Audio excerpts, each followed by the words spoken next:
direto para o paciente, chegar mais cedo na unidade e ainda programar outras atividades extras para outros horários. Então, é bom que a gente recorde, que eu sempre falo isso na aula da educação em diabetes, aqui na primeira aula do curso, que é de pioneiro na educação em diabetes, não só a nível de Rio de Janeiro, a nível de Brasil, e que em 71 o Dr. Leão fez o primeiro curso, na realidade, para diabetes e seus familiares, com orientação de uma educadora. E ele trouxe aqui, gentilmente, a apostila que foi distribuída nesse primeiro evento, em 1978. O Dr. Leão, com essa ideia, depois desses questionários todos que a gente fez, inventaram, nós vamos fazer uma coisa bacana, né? A gente tem que montar uma coisa profissional, a gente tem que ensinar os nossos profissionais de saúde a serem também educadores.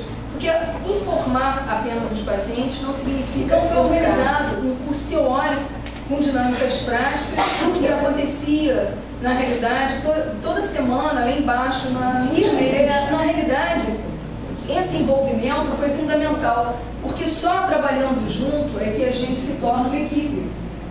E acabou sendo desenvolvido um material didático, que foi o primeiro manual para profissionais para identificar uma necessidade nessa participação da unidade de educação de colocar um nível de escolaridade dos pacientes.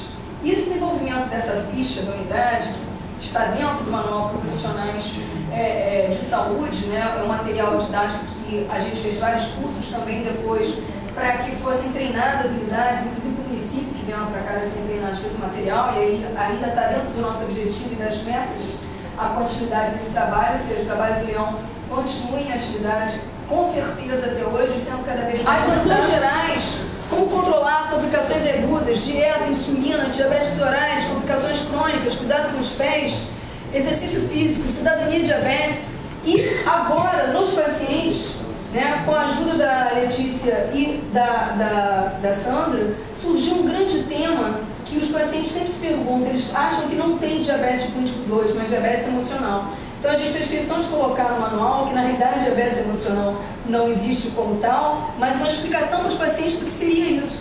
E as metas do bom controle, a gente faz as diabetes, e que dá essa importância para a educação em diabetes antes das consultas, é único.